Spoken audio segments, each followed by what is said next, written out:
বাংলাদেশের ইতিহাস 1971 সালের পরে সবচেয়ে বড় জনগণের উত্থান, ছাত্র শ্রমিক জনতার গণ অভ্যুত্থান, 24শে জুলাই আগস্টের যে অভ্যুত্থান তার প্রথম বার্ষিকী সন্নিকটে।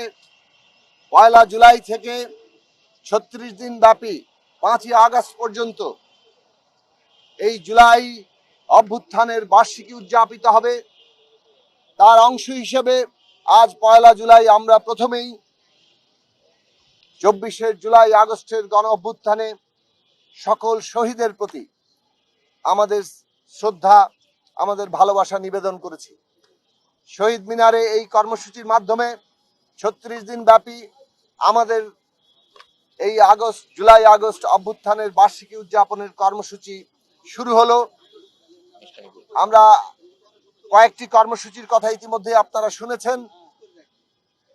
আমরা 4 তারিখে 4 জুলাই আমরা শহীদ পরিবার ও আহত যোদ্ধাদের সম্মিলন আয়োজন করব ঢাকায় বাংলাদেশ মেডিকেল অ্যাসোসিয়েশন বিএমএ মিলনায়তনে।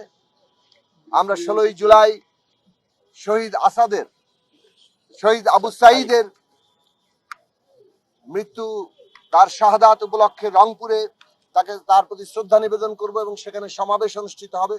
1 আগস্ট এই শহীদ মিনারে আমাদের জুলাই গণসমাবেশ হবে।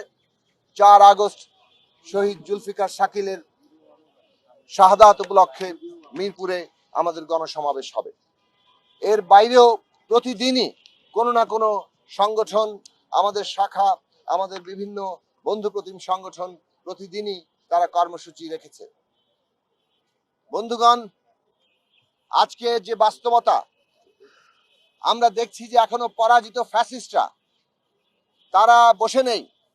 তারা নানাভাবেই এই অভ্যুত্থানকে, তার অর্জনকে ধ্বংস করার জন্য চেষ্টা করছে।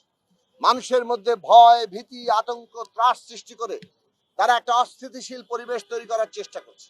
আপনারা জানেন, গতকাল রাত 8:30টার দিকে গণসংহতি আন্দোলন কার্যালয়ের সামনে 3টি ককটেল বিস্ফোরণ করা হয়েছে। এই ককটেল বিস্ফোরণের মধ্য দিয়ে এর আগে আমরা দেখেছি এনসিপি, জাতীয় নাগরিক পার্টির যে অফিস, তার কার্যালয়ের সামনেও ককটেল বিস্ফোরণ করা হয়েছে। এইভাবে তারা জুলাই মাস ব্যাপী হয়তো এই ধরনের আতঙ্ক এবং ত্রাস সৃষ্টির উদ্যোগ নিয়েছে। এই সমস্ত অপতৎপরতা, এই ভয়ঙ্কর তৎপরতা দিয়ে তারা মনে করছে মানুষকে তারা ভীত সন্ত্রস্ত করতে পারবে। যারা ওই রকম গণহত্যা মোকাবেলা করে একজন মরলে আরো 4 জন আসে, এই রকম একটা অসাধারণ মানসিক শক্তি, দেশের প্রতি ভালোবাসা, জনগণের প্রতি ভালোবাসা, গণতন্ত্রের জন্য আকাঙ্ক্ষা এবং ফ্যাসিবাদকে বিদায় করার দৃঢ় প্রতিজ্ঞা, এই সমস্ত কিছু নিয়ে যারা এই লড়াই করেছেন, ফ্যাসিস্ট শক্তি মনে করছে তাদেরকে ভয় দেখিয়ে থামিয়ে দেওয়া যাবে।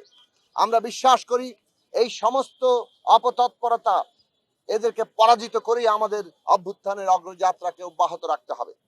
আমরা অন্তর্বর্তী সরকারের প্রতি আহ্বান জানাই, অবিলম্বে এই সমস্ত অপতৎপরতা যারা চালাচ্ছে, যে সমস্ত গোষ্ঠী চালাচ্ছে, তাদেরকে চিহ্নিত করতে হবে।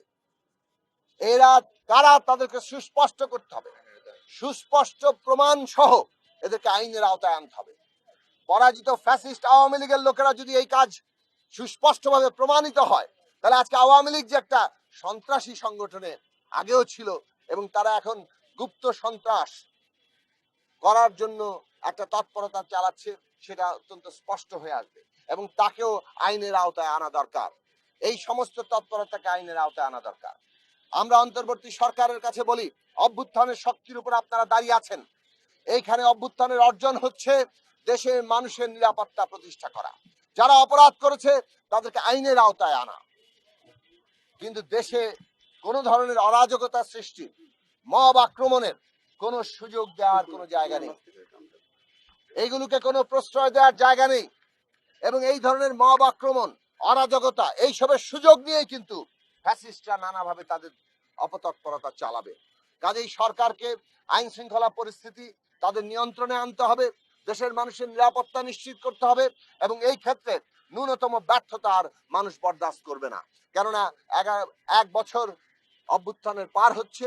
এই সময়ের মধ্যে সরকার জনগণের শক্তির উপর দাঁড়িয়ে সারা দেশে তাদের কর্তৃত্ব প্রতিষ্ঠা করা সেটা তাদের করতে পারার কথা, না পারাটা এখন ব্যর্থতা। কাজেই সেই দিকে সরকার যাতে সচেতন থাকে আমরা পরিষ্কার করে জানাবো।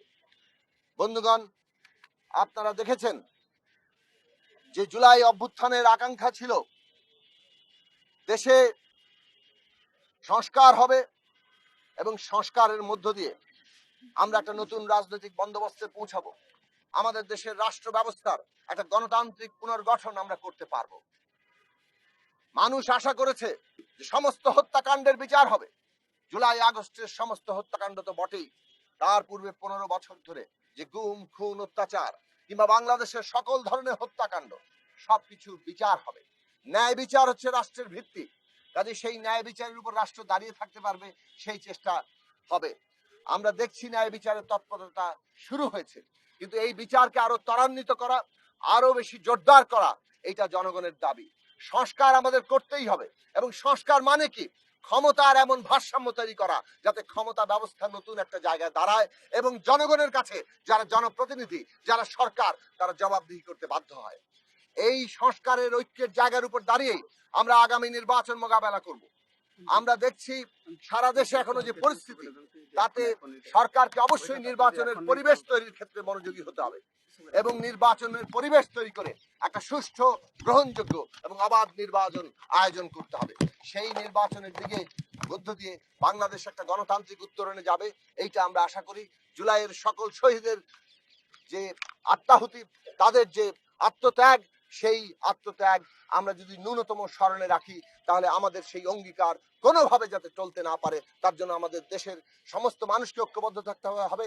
গণসংহতি আন্দোলনের সকল পর্যায়ের নেতাকর্মীর প্রতি আমরা আহ্বান জানাই, জুলাইয়ের আত্মত্যাগের উপর দাঁড়িয়ে 1971 সালের মুক্তি সংগ্রাম থেকে শুরু করে আমাদের দেশের গণতন্ত্র প্রতিষ্ঠার জন্য সকল আত্মত্যাগকে ধারণ করে বাংলাদেশের গণতান্ত্রিক রূপান্তরের জন্য আমাদেরকে আমাদের সর্বোচ্চ ত্যাগ এবং বলিষ্ঠ সংগ্রাম করতে হবে। আপনাদের সবাইকে ধন্যবাদ।